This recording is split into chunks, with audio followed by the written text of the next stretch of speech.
तो आज हम करने जा रहे हैं अपना थर्ड मॉड्यूल शुरू, और उसमें पहला बहुत ही पॉपुलर श्लोक है हमारा सभी भक्तों के लिए, जो भगवान ने बोला है। क्या बोला? पत्रम पुष्पम फलम तोयम यो मे भक्त्या प्रयच्छति तदहं भक्तयुक्तम अश्नामि प्रयत्नात्मनः। यदि कोई प्रेम तथा भक्ति के साथ मुझे पत्र मतलब पत्ता, पुष्प मतलब फूल, फल या जल प्रदान करता है तो मैं उसे स्वीकार करता हूँ।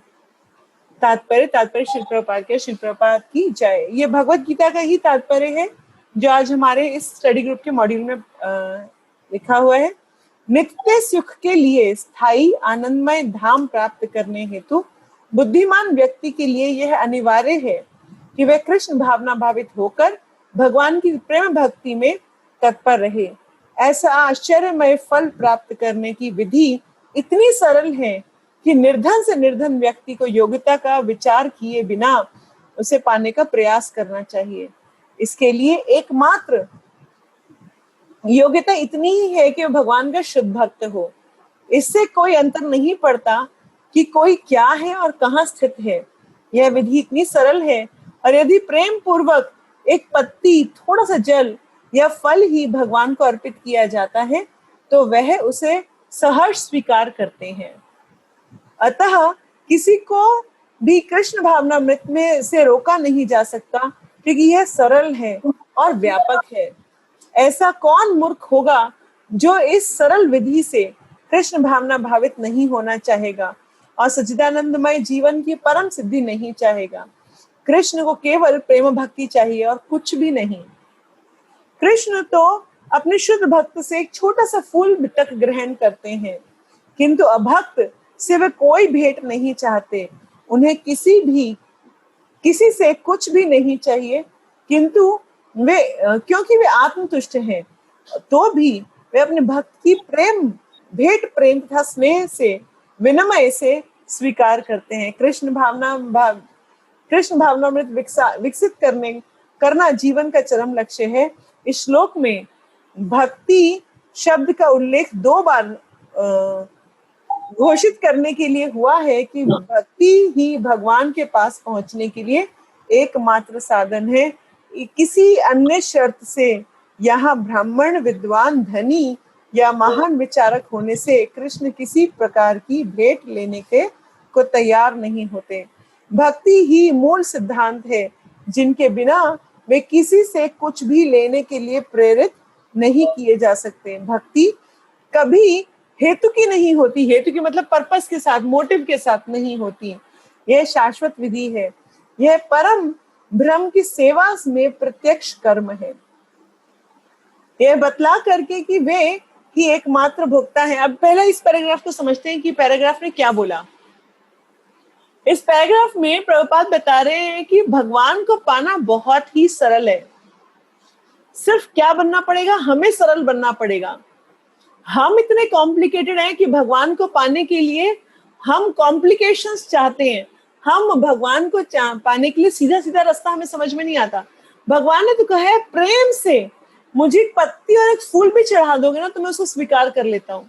मगर हम फॉर्मेलिटीज में ज्यादा पढ़ते हैं। हम फॉर्मेलिटीज में क्यों पढ़ते हैं वो भी अभी बताऊंगी मैं आप लोगों को। फॉर्मेलिटीज बड़े सारे रीजन से है, मगर आज बड़े सारे क्वेश्चंस भी आपके दिमाग में आने चाहिए।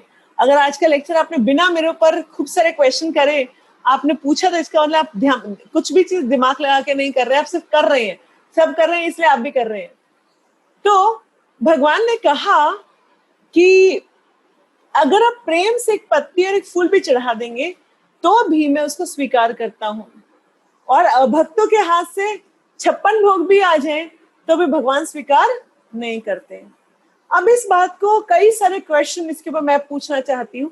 अब मैं प्रश्न पूछूं कि आप प्रश्न पूछेंगे? If you want to ask any question on this small point, जो कि बहुत सिंपल पॉइंट है, आपके पास कोई क्वेश्चन है? ठीक है, और मैं इधर फोन लगा रही हूँ तो आपको सुनाई देगा। ओके, तो मैं आपको म्यूट कर रही हूँ माता जी। क्वेश्चन मैं पूछती हूँ, मैं हमेशा अपनी जब क्लास अटेंड किया करती थी बहुत खतरनाक खतरनाक क्वेश्चन पूछती थी, है ना। तो वही चीज मैं अभी यहाँ पे भी शुरू करने वाली हूँ। तो पहला क्वेश्चन, अगर भगवान से एक पत्ती और एक फूल से प्रसन्न हो जाते हैं तो फिर भगवान को इतने सारे भोग लगाने की क्या जरूरत है? फिर तो जो हमारे लोग पहले वाले लोग किया करते थे, भगवान को रोज मिश्री का भोग लगा दिया करते थे, या भगवान को सिर्फ छोटी सी तुलसी का ऑफर कर दिया करते थे, वही ठीक था। हमारे इस्कॉन में तो इतना ऑपुलेंट खाना है, भगवान को इतने इतने भोग लगाए जाते हैं, वो इसका मतलब तो सब गलत है। दूसरा क्वेश्चन, अगर भगवान को इतनी सिंप्लिसिटी ही चाहिए तो फिर हम भगवान के इतने ऑपुलेंट श्रृंगार क्यों करते हैं, है ना। फिर तो भगवान तो ग्वाल बाल है। ऐसे हमने एक लीला में वर्णन आता है कि जब यशोदा मैया भगवान की आरती तो उनको बिल्कुल पसंद नहीं आता था, भाग जाते थे। और जब भगवान बिल्कुल ग्वाले की तरह मैया डेकोरेट करे तो उनको बड़ा पसंद आता था। जब भी उनको थोड़ा सा गोल्ड वगैरह पहना देते उनको बिल्कुल पसंद नहीं आता था। तो हम तो अपने डीटीज का बड़े अच्छे से श्रृंगार करते हैं। हम तो अपने भगवान को बिल्कुल ऑपुलेंट ऑपुलेंट कपड़े पहनाते हैं, बड़े सुंदर सुंदर वस्त्र पहनाते हैं, बड़ी सुंदर ज्वेलरी बनाते हैं। तो भगवान का श्रृंगार तो बिल्कुल सिंपल सिंपल करना चाहिए। तो राज की बात क्या है? ये दो प्रश्न मेरे दिमाग में आते थे, तो कोई इसका जवाब देगा? प्रवेश प्रभु, मेरे इन दो क्वेश्चन का जवाब दीजिए। यस माता जी। माता जी, इसका जवाब ये है कि मैं अपने अनुसार दे रहा हूँ, वैसे मुझे पता नहीं है माता जी इसका सही सटीक जवाब। मेरे अनुसार ये है कि हमें भगवान को जितना ज्यादा अट्रैक्टिव हो सके उतना ज्यादा अट्रैक्टिव बनाना चाहिए, क्योंकि भगवान सेंटर ऑफ अट्रैक्शन रहे। हमारा जो भी है, जितना भी हमारे पास है हमारी क्षमता अनुसार, तो उसमें सेंटर भगवान रहे। तो इसीलिए हम भगवान को बहुत ऑपुलेंट दिखाते हैं। दूसरा कारण ये कि हम उनको विष्णु और लक्ष्मी के भाव में पूछते हैं। राइट, तो विष्णु और लक्ष्मी तो बिल्कुल ठीक है। हाँ, मगर विष्णु लक्ष्मी के भाव में हम तो वृंदावन में राधा कृष्ण की तरफ जा रहे हैं, हम तो विष्णु लक्ष्मी की तरफ नहीं जा रहे हैं। फिर उस भाव में पूजा क्यों करनी चाहिए? मैं अब आपको मैं जवाब देती हूँ। हाँ बताइए बताइए बताइए। नहीं बताइए बताइए बताइए। नहीं, यही कि शायद वो स्तर नहीं है हमारा, और इस वजह से श्री प्रभुपाद ने हमें यही निर्देश दिए हैं कि हम उन्हें विष्णु और लक्ष्मी के स्तर से पूजें। ओके ओके ओके जी मैम। चलिए, नंबर 1, भगवान ने जो ये श्लोक बोला है, ये बोला है एटलीस्ट। एटलीस्ट क्या होता है? अगर तुम मुझे प्रेम से एक पत्ता भी दोगे तो भी मैं उसको स्वीकार करूंगा। इसका मतलब ये नहीं कि आप पत्ता ही दोगे।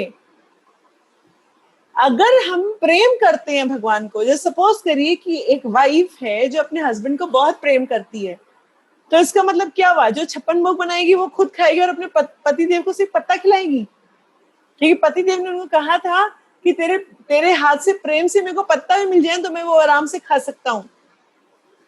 तो इसका मतलब वो पत्नी बोलेगी ठीक है, आपने कहा था कि आप तो पत्ते ही खाते हो, तो लो ये पत्ता खाओ, मैं चलिए अपना 56 भोग खाने, मैंने अपने लिए आज ये बनाया वो बनाया वो बनाया।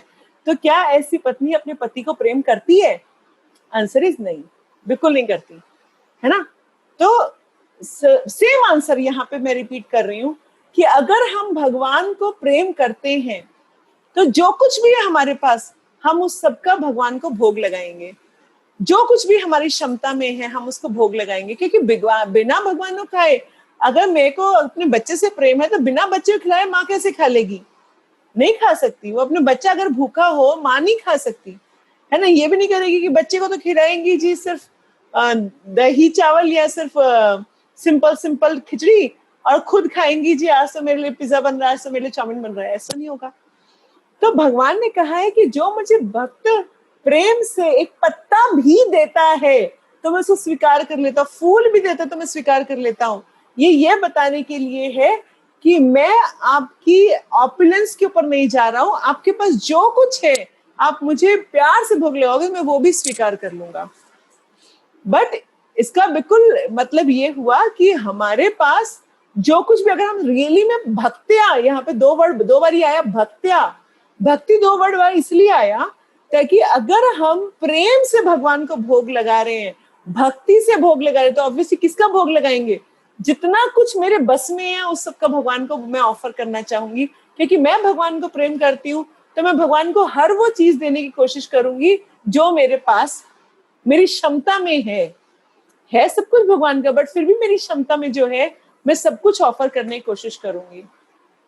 तो पहला तो ये कि हमारे पास तभी हम देखते हैं कि हम भगवान को हमेशा और अच्छा और अच्छा और अच्छा कुक करके खिलाने की कोशिश करते हैं, ताकि हमारे को भगवान के लिए काम करना आ जाए, हमारे को भगवान को सेंटर में रख के कुकिंग करनी आ जाए, हम भगवान को सेंटर में रख के हम चीजों को कर पाए। नहीं तो हम नॉर्मली भगवान को सेंटर में रख के नहीं कर पाते हैं। दूसरा, अब भगवान अगर इतनी सिंपल है तो भगवान को इतना ऑपुलेंट श्रृंगार किया, इतना ज्वेलरी और इन सब की क्या जरूरत है? तो आंसर क्या है इसका? एक तो प्रवेश ने बहुत अच्छा आंसर, दो आंसर उन्होंने, दो पॉइंट्स बताए, दोनों पॉइंट बहुत रेलेवेंट है। एक, जब हम भगवान का श्रृंगार करते हैं तो भगवान, हम अभी एक्चुअली क्या है कि हम मटीरियल आइज से देख रहे हैं, हम भगवान को भी प्रेम नहीं करते। तो इसकी वजह से क्या होता है कि हमारे को उनसे अट्रैक्ट होने के लिए अपनी ऐसी बहुत सारी मटेरियल चीजें उनको ऑफर करनी पड़ती, उनको श्रृंगार करना पड़ता, ताकि हमारी ये जो चमड़े की आंखें हैं उनसे आकर्षित हो सके। नहीं तो हम लोग तो आकर्षित होंगे ना भगवान की तरफ, तो हम आकर्षित ही नहीं होते। हमारे को तो बस भगवान के, अभी तक तो जब हम इस्कॉन में नहीं आए थे तो हम भगवान को कैसे नमस्कार करते थे? भगवान के सामने आते थे और आंख बंद करके खड़े होते थे। मतलब हमारे को तो भगवान के अभी तक दर्शन करने भी नहीं आते थे। ये आंख खोलना तो प्रभुपाद ने सिखाया ना हमारे को, कि भगवान के दर्शन तो आंख खोल के किए जाते। दर्शन मतलब देखना, हम भगवान के दर्शन कर रहे हैं, मतलब आंख खोल रहे हैं। ये किसने सिखाया? प्रभुपाद ने सिखाया। बट आंख खोल के भी हम क्या करते हैं? इस मंदिर में तो ज्यादा कुछ नहीं है, भगवान को कुछ भी नहीं पहना, ठीक है, तो हम बाहर आ जाते हैं। मगर जब भगवान का हम श्रृंगार करते हैं तो पहला पॉइंट, ठीक है, हमने विष्णु लक्ष्मी की तरह भगवान, प्रभुपाद ने हमें सिखाया कि आप विष्णु लक्ष्मी जैसे तैयार होती है ऑपुलेंट, उस तरीके से श्रृंगार करो, नंबर 1। नंबर 2, हमारे को इसलिए बताया क्योंकि हमारी जो चमड़े की आंखें हैं, जो सिर्फ ग्लिटरी चीजों को देखने के लिए ट्रेंड है, जिनको हमारी आकर्षण ही सिर्फ सुंदर सुंदर चीजों के अंदर आता है, उन सुंदर सुंदर चीजों के आकर्षित होने के लिए तो हम क्या करते हैं? भगवान को हम सुंदर बना देते, ताकि उसी बहाने हम भगवान से आकर्षित हो सके, उसी बहाने हमें दर्शन करने आ सके कि हम भगवान के दर्शन कर रहे हैं।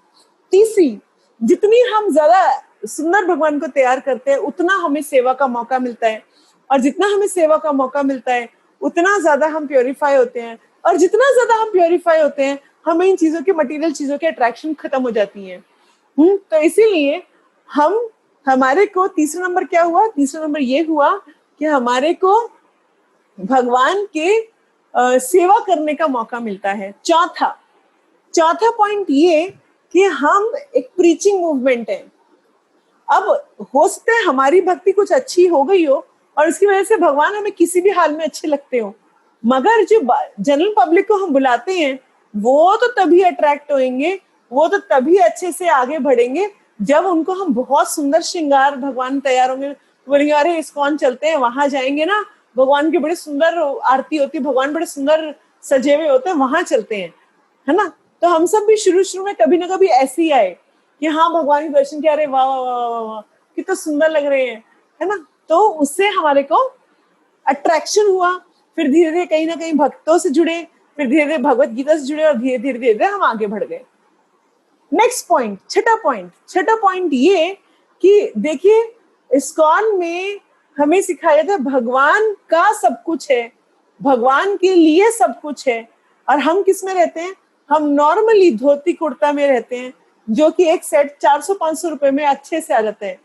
500 रुपए में वो सेट आराम से आ जाता है, जिसके लिए हम, और अब देखिए पुजारी तो एक सिंपल धोती होती है और एक ऊपर उतरी पहनी हुई होती है उन्होंने, बस, है ना, एक चादर ले रखी होती है। तो आप देखिए भगवान के लिए सब कुछ है। नॉर्मल मटेरियल वर्ल्ड में क्या होता है? हमारे लिए सब कुछ है, और हम देखते हैं कि जनरल जो लोग होते हैं जिनको अभी कुछ ज्ञान नहीं है, उन लोगों के घर में भगवान जी को देखिए तो काले काले से, उनके साल भर में एक बार कपड़े चेंज करते हैं, वो 2 बार कर लेते हैं, चलो एक बार होली पे कर लिया, एक बार जन्माष्टमी पे कर लिया, रामनवमी दिवाली के आसपास कर लिया, 2 या 3 बार, मुश्किल से 1 या 2 या 3 डिपेंडिंग ऑन जी हम बहुत अच्छे भक्त हैं वो करते हैं। है ना, खुद चाहे वो अपने किचन में कुछ ही बना रहे हो, मगर भगवान को सिर्फ वो मिश्री का भोग लगा रहे होते हैं। तो ये कोई प्रेम थोड़ी ना हुआ। प्रेम तो हुआ जिसके लिए हम सब कुछ न्यौछावर कर दें, हम सब कुछ न्यौछावर करें। खुद हमारी सोचता है साड़ी में छेद हो, मगर भगवान के कपड़े बिल्कुल ऐसे होने चाहिए कि भाई, तो इससे क्या पता चलता है हमारी प्रेम कैसा बढ़ा हुआ है। मतलब हम अपनी बॉडी और अपने बॉडी की श्रृंगार के ऊपर नहीं, भगवान के उस विग्रह के ऊपर और भगवान की उनके उनके श्रृंगार के ऊपर हमारा सारा फोकस जा रहा है। तो इस तरह से हमारे पास बहुत, तो प्रवेशपुर ने बहुत अच्छे अच्छे पॉइंट्स बताए। मैंने कुछ पॉइंट्स ऐड ऑन कर दिए कि हम भगवान का श्रृंगार क्यों करते हैं। एक और बात, हम तो हो गए दास, तो भगवान क्या है, राधा रानी क्या है, क्वीन एंड द किंग। भगवान और राधा रानी और भगवान क्या है, राजा और हमारी राधे रानी, और हम क्या है, उनके दास। नॉर्मल लाइफ में क्या होता है, दास तो पहन के घूम रहे होते 10,000 की ड्रेस, और उनके जो मालिक है ना, सब बोलते हैं अरे भगवान ही मालिक है, अरे भगवान ने ही सब कुछ देखना है, मगर वो अपने मालिक को क्या पहना रहे होते हैं, फटे कपड़े। कोई भोग नहीं लगा रहे होते, कोई आरती नहीं कर रहे होते।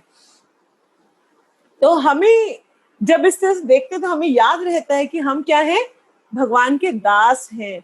हम भगवान की सेवा करना हमारा प्राइम गोल है। जब हमें समझ में आया था कि हाँ, हमारे जीवन का उद्देश्य भगवान की सेवा करना है, तो उसके बाद हम अच्छे से अपने आप को फोकस रख पाते हैं, है ना। तो कभी कभी हम भगवान को जब इतने ऑपुलेंट उसमें देखते हैं, तो हमारे को नाना करते भगवान से अट्रैक्शन हो जाती है।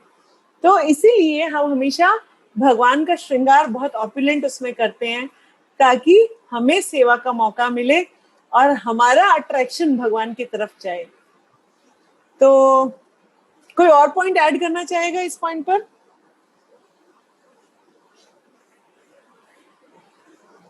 ओके, अब इसके बाद आगे चलते हैं, हम नेक्स्ट पैराग्राफ पढ़ते हैं। तो पहले हमने 2 क्वेश्चन का जवाब लिया कि भगवान ने कहा पत्रम पुष्पम फलम तो फलम तोयम, तो हम इतना सारा भोग क्यों लगाते हैं, उसका आंसर मेरे ख्याल सभी को मिल गया है। और दूसरा, जब भगवान तो सिंपल रहना चाहते तो हम भगवान का इतना ऑपुलेंट श्रृंगार क्यों करते हैं, वो भी समझ में आया हमारे को। अब आगे चलते हैं। प्रभुपाद कह रहे हैं, ये बतला करके कि एकमात्र भोक्ता आदि स्वामी और समस्त यज्ञ भेंटों के वास्तविक लक्ष्य हैं, अब भगवान कृष्ण यह बताते हैं कि वे किस प्रकार की भेंट पसंद करते हैं। यदि कोई शुद्ध होने या जीवन के लक्ष्य तक पहुंचने का उद्देश्य से भगवत भक्ति करना चाहता है, तो उससे चाहिए कि वह यह पता करे कि भगवान उससे क्या चाहते हैं। तो हम सबको क्या पता करना है कि भगवान हमसे क्या चाहते हैं। अगर सपोज करिए आपको किसी को प्रसन्न करना हो, जैसे सपोज किसी पॉलिटिशियन को पसंद करना हो, मतलब प्रसन्न करना हो, या जैसे किसी गवर्नमेंट ऑफिसर का है, उससे कुछ काम बनवाना है आपने, और तो आपको पहले उसकी चपरासी से पूछना पड़ता है, भैया ये बंदा कैसा है, इसको चाहिए क्या है ना। तो वो बोलेगा नहीं नहीं नहीं, इसको कुछ नहीं चाहिए। तो फिर आप बोलेंगे नहीं नहीं, कुछ तो चाहिए होगा ना, तो उसको दूंगा तो खुश हो जाएगा। तो बिल्कुल ऐसे ही भगवान से हमने पूछा कि भगवान अब क्या चाहिए, तो भगवान ने क्या जवाब दिया, ये जवाब दिया। तो कृष्ण से प्रेम करने वाले उन्हें उनकी इच्छा वस्तु देंगे, और कोई ऐसी वस्तु भेंट नहीं करेगा जिसकी उन्हें इच्छा ना हो, उन्होंने ना मांगी हो। इस प्रकार कृष्ण को मांस, मछली और अंडे नहीं भेंट किए जाने चाहिए। यदि उन्हें इन वस्तुओं की इच्छा होती तो वे उनका उल्लेख जरूर करते। तो भगवान ने कहीं पे भी अंडनम मिटनम चिकनम नहीं लिखा, भगवान ने क्या लिखा है, पत्रम पुष्पम फलम तोयम। तो भगवान ने बताया है कि मेरे को क्या चाहिए, मेरे को प्रेम चाहिए। आप प्रेम से मुझे पत्ते दीजिए, फल दीजिए, पुष्प दीजिए, जल दीजिए, मैं सब स्वीकार कर लूंगा, मगर प्रेम से चाहिए। भगवान ने कहीं नहीं कहा कि भाई मेरे को नॉन वेजिटेरियन खाना है या कुछ है। शाक, अन्न, फल, दूध तथा जल ही मनुष्यों का उचित भोजन है, और भगवान कृष्ण ने भी इन्हीं का आदेश दिया है। उनके अतिरिक्त हम जो भी खाते हैं उसे उन्हें अर्पित नहीं किया जा सकता। इसके अतिरिक्त हम जो भी कुछ खाते हैं वो भगवान को अर्पित नहीं किया जा सकता, क्योंकि वे उसे ग्रहण नहीं करेंगे। यदि हम ऐसा भोजन उन्हें अर्पित करेंगे तो हम प्रेम भक्ति नहीं कर सकते। तो कुछ लोग होते हैं, एक बार क्या हुआ कि मंदिर में एक बार प्रॉब्लम ही आ रही थी। एक मिनट जरा होल्ड करिए। हरे कृष्णा। प्रभु जी, I am taking a class, can I call you after some moment?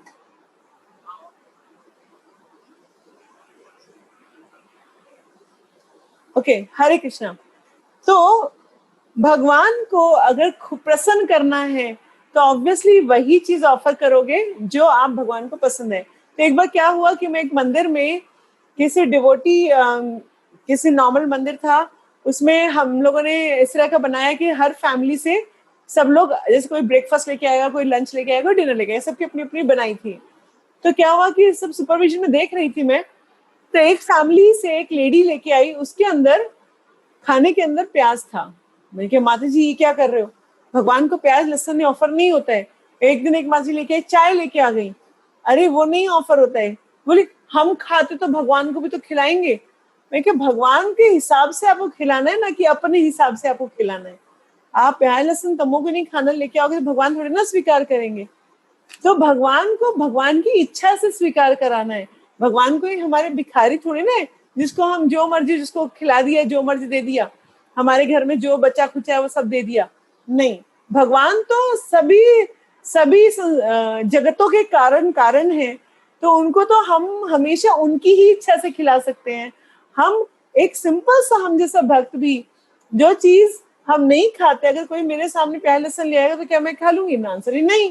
तो भगवान जो बिल्कुल नहीं खाते इस तरह की चीजें, वो कैसे स्वीकार कर लेंगे?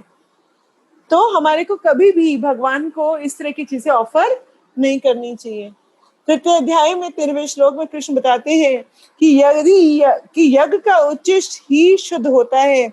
अतः जो लोग जीवन में प्रगति करने या भव बंधन से मुक्त होने की इच्छुक हैं, उन्हें इसी को ही खाना चाहिए। इस श्लोक में वे बताते हैं कि जो लोग अपने भोजन को अर्पित नहीं करते वे पाप भक्षण करते हैं।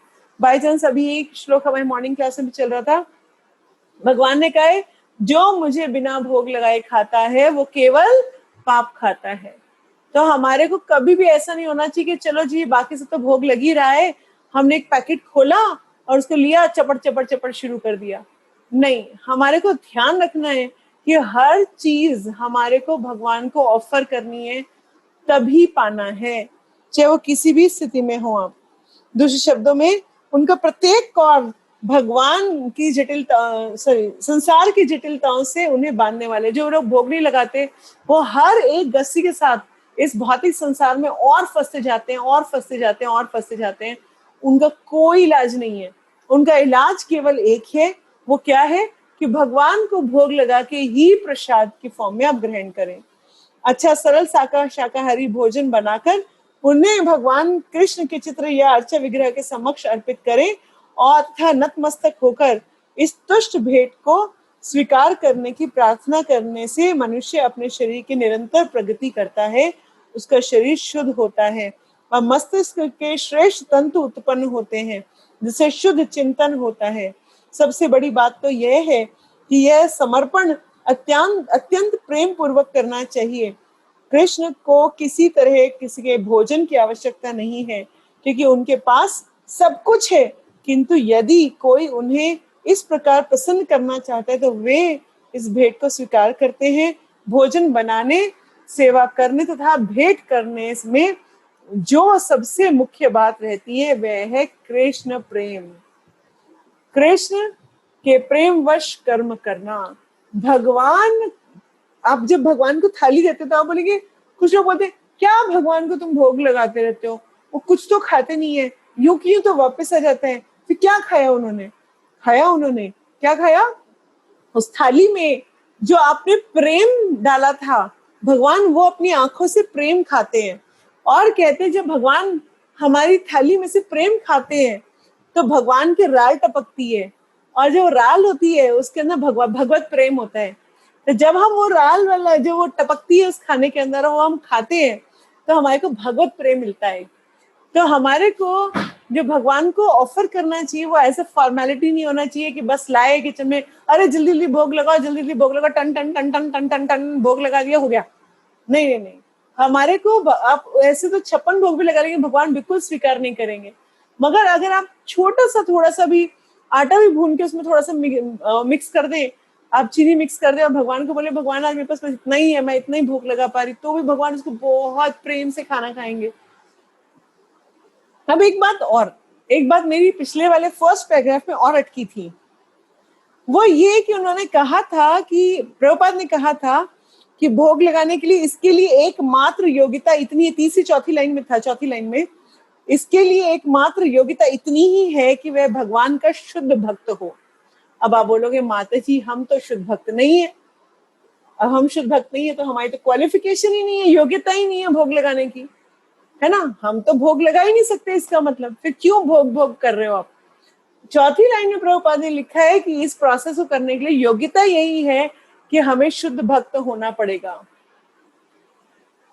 तो अब इस प्रश्न का कौन जवाब देगा?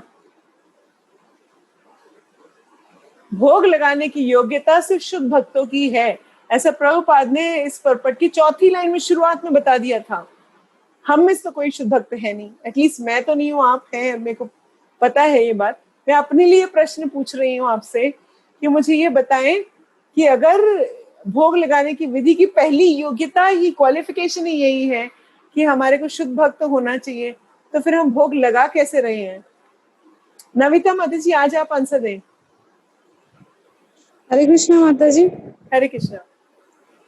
माता जी मुझे तो ये लगता है कि हम लोग भोग लगाएंगे तभी हम, मतलब ये फर्स्ट स्टेज है कि हम शुद्ध भक्त बन पाएंगे। हम बिना भोग लगाए खाएंगे तो भक्ति का तो हम लोग, वो बात बिल्कुल ठीक है, मत उन्होंने लिखा है, प्रभुपाद की लाइन का हर वर्ड का मतलब होता है कि इसकी योग्यता इतनी ही है कि भगवान का शुद्ध भक्त हो।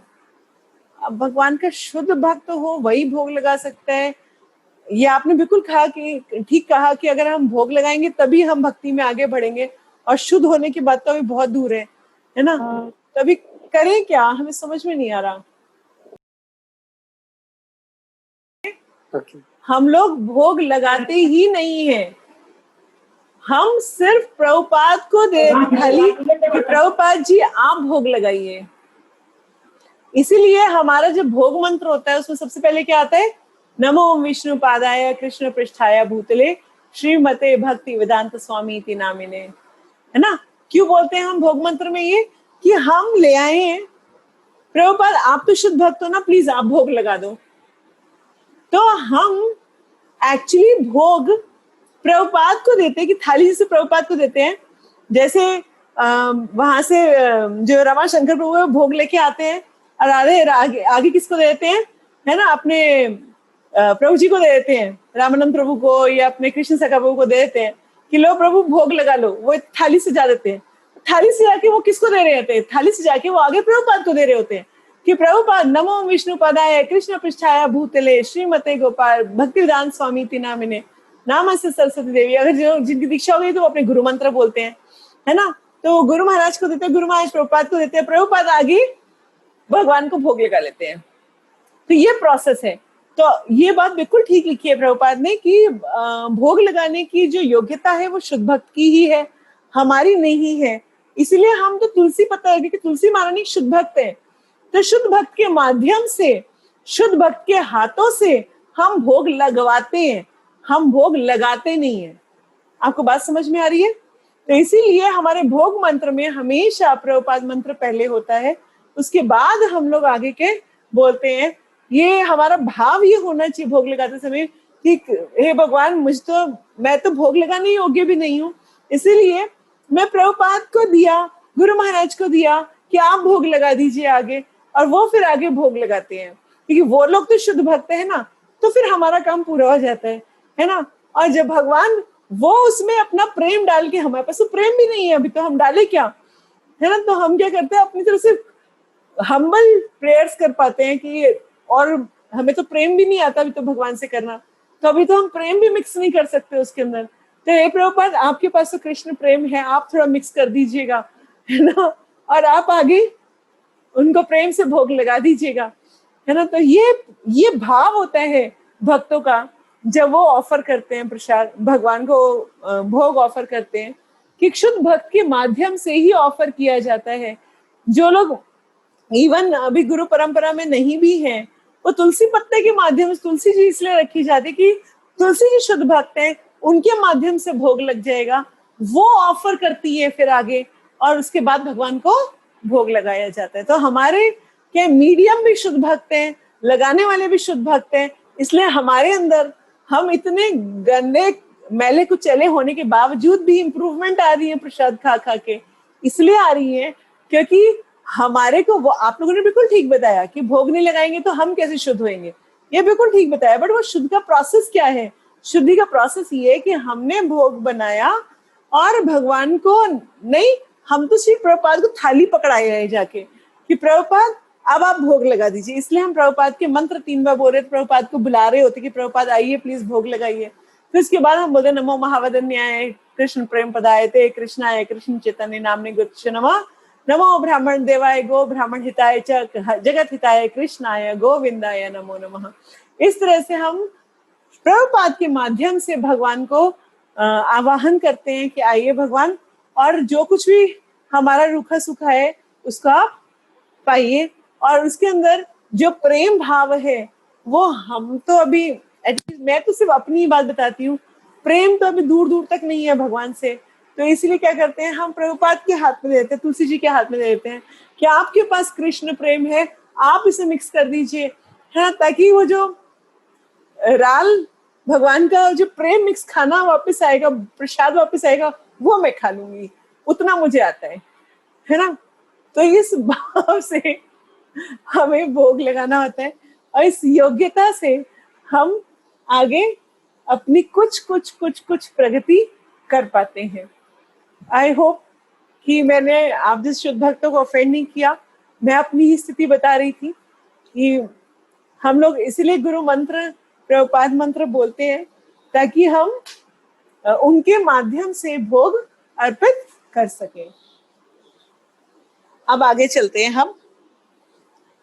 फिर उसके बाद ये बताया गया कि अच्छा सरल शाकाहारी भोजन बना के उसे भगवान कृष्ण के चित्र या अर्चा विग्रह के समक्ष अर्पित करके नतमस्तक होकर इस तुच्छ भेंट को स्वीकार करने की प्रार्थना करने से मनुष्य अपने शरीर में निरंतर प्रगति करता है, उसका शरीर शुद्ध होता है और मस्तिष्क के श्रेष्ठ तंतु उत्पन्न होते हैं, कि जिससे शुद्ध चिंतन होता है। तो ये बात हमने पीछे से पढ़ी थी, है ना, आहार शुद्धो सत्व शुद्धि, तो पढ़ा था ना, सत्व शुद्धो ध्रुवा स्मृति, है ना, स्मृति लब्धे विप्रमोक्षाः, ये आया था ना श्लोक। तो वही चीज प्रभुपाद यहाँ मेंशन करे कि अगर हमारा आहार शुद्ध होता है तो हमारा शरीर शुद्ध होता है, मस्तिष्क का श्रेष्ठ तंतु शुद्ध होता है, और जिसके शुद्ध चिंतन, जिससे शुद्ध चिंतन होता है। एक बात और बता दें, साइंस कहती है कि हमारी शरीर का एक एक सेल 7 साल में चेंज हो जाता है। मतलब 7 साल के अंदर अंदर हमारी पूरी बॉडी का हर सेल चेंज हो चुका होता है। मतलब आज जो हम हैं और 7 साल बाद हमारी बॉडी का एक एक सेल चेंज हो जाएगा। अब सेल किससे बनता है? जो हम खाते हैं उससे बनता है। अगर हम सिर्फ केवल प्रसाद खाएं तो हमारी जो बॉडी वो क्या बन जाएगी अब, फिर उसके बाद धीरे धीरे धीरे सिर्फ प्रसाद का ढेर बन जाएगी। मतलब प्रसाद से ही सारे सेल बनेंगे, हमारे प्रसाद से ही सारी बोन्स बनेंगी।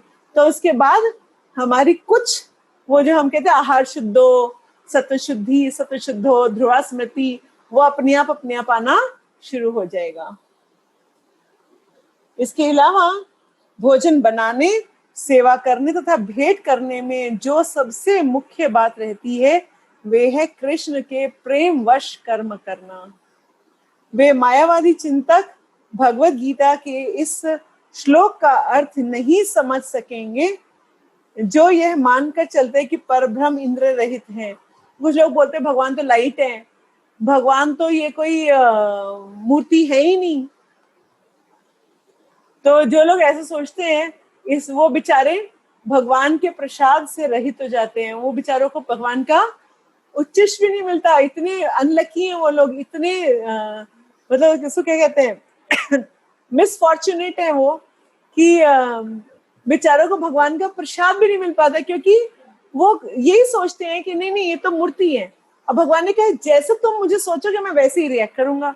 आप सोचो ये भगवान है तो सच्ची में भगवान है, आप सोचो नहीं ये मूर्ति है तो भगवान बोले ठीक है मुझे क्या पड़ी है, मैं भगवान बन के दिखाऊं, ठीक है मैं मूर्ति हूँ। वो कोई बोलेगा नहीं तो पत्थर है, हाँ हाँ मैं पत्थर ही हूँ। भगवान बोले कि जैसे जैसे तुम सोचते हो ना उसी भाव से मैं तुम्हारे को रिएक्ट करके दूंगा। अगर तुम्हें मान लो कि भगवान प्रसाद खाने आते हैं, हमें कितनी सारी स्टोरी पड़ी है जहाँ पे छोटे से बच्चे ने जिद लगा ली कि नहीं नहीं नहीं भगवान तो प्रसाद नहीं खाया, अभी तो पापा आके डांटेंगे, अभी अब खाओ। तो भगवान ने खुद आके वो प्रसाद खाया। तभी लड्डू गोपाल के हाथ में आधा लड्डू है, तो आधा लड्डू कहाँ गया, वो खा लिया था, इतने पकड़ में आ गए तो आधा लड्डू उनके हाथ में रह गया, है ना। तो वो क्या है कि वो भगवान को लड्डू भोग लगाया था और भगवान उस बच्चे का रोज जिद्दी करके बैठे थे, नहीं नहीं नहीं खाओ खाओ खाओ, जब आप खाओगी तभी मैं खाऊंगा। तो फिर क्या हुआ, भगवान ने वो उसका लड्डू खा लेते थे। तो जब एक दिन उसने अपने पिताजी को बोला तो बोले तो बाकी सारे लड्डू कहाँ गए जो तूने भगवान को भोग लगाया, तो खा लिए भगवान ने। बोले तो झूठ बोल रहा, सारे लड्डू खुद खा के बोल रहा है कि भगवान ने खा लिए। तो बोले नहीं नहीं सच्ची में भगवान ने खा लिए। तो एक दिन उन्होंने देखा देखो सही करता क्या है ये, तो छुप के देख रहे थे, उन्होंने ऐसे भगवान को बुलाया, भगवान आए और लड्डू खाने लगे तो एकदम वो सामने आ गए। तो भगवान ने वहीं अपना आधा लड्डू हाथ में छोड़ दिया। इसीलिए हमेशा लड्डू गोपाल को हमेशा कैसे दिखाते हैं, आधे लड्डू के साथ दिखाते हैं, क्योंकि वो आधा लड्डू उनके हाथ में रह गया, है ना। तो तब उनको बुद्धि आई कि ओहो मैं तो सिर्फ पूजा भगवान की वो करता था बिना भाव के, सिर्फ फॉर्मेलिटी पूरी कर रहा था।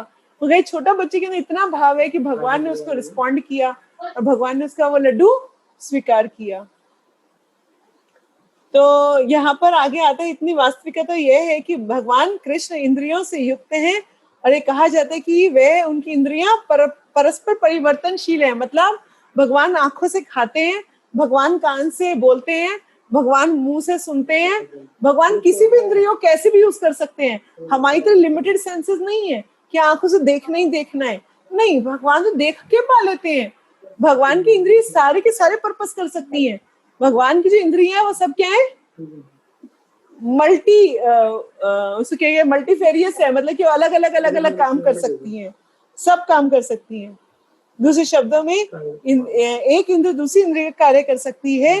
कृष्ण को पर ब्रह्म कहने का आशय यही है।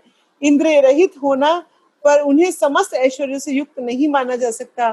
तो अगर भगवान की इंद्रियां नहीं है, भगवान खा नहीं सकते, तो भगवान का पूर्ण ऐश्वर्य कहाँ हुआ, भगवान पूर्ण कहाँ हुए। हम तो बोले बेचारे भगवान देखो भोग भी नहीं पा सकते। जो मायावादी लोग हैं बोलते नहीं नहीं नहीं भगवान को क्या भोग लगाओगे, भगवान कहाँ से खाएंगे। इसका मतलब भगवान तो इतने बेचारे हो गए कि बेचारे भगवान तो भोग भी नहीं पा सकते। नहीं नहीं ऐसा नहीं है, भगवान की इंद्रियां सब इंटरचेंजेबली काम करती है। भगवान पूर्ण है, इसलिए जो खाते हैं वो भी क्या हो जाता है, पूर्ण हो जाता है। अतः यहाँ पर भी भक्तों द्वारा भोजन अर्पित करते समय बोले हुए प्रेम पूर्वक शब्दों को कृष्ण द्वारा सुना जाना उनके भोजन करके तथा उनके स्वाद लेने के ही समरूप है। इस बात पर इसलिए बल देना होगा क्योंकि उनकी सर्वोच्च स्थिति के कारण उनका सुनना उनके भोजन करने तथा स्वाद ग्रहण करने का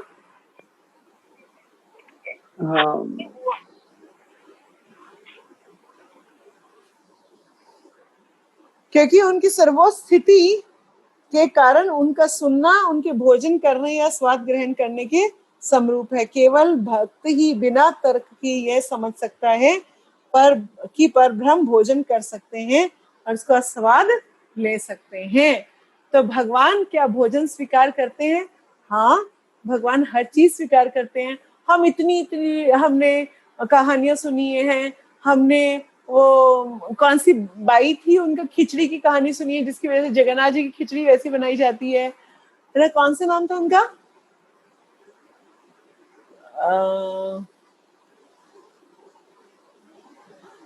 मैं नाम भूल गई।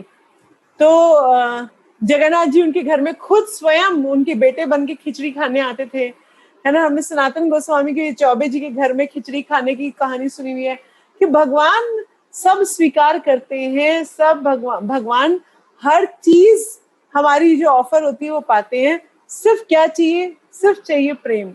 भगवान का विशुद्ध वो तो देसी घी वाला प्रेम और कुछ भी नहीं। अगर हमारे पास प्रेम है तो भगवान उसको स्वीकार जरूर करेंगे, और हमारे पास नहीं भी है तो हमारे जो आचार्य हैं, हमारे जो गुरु हैं, उनके पास तो पक्का पक्का है, इसलिए हम उनको ऑफर कर देते हैं, वो आगे ऑफर करके खाते हैं।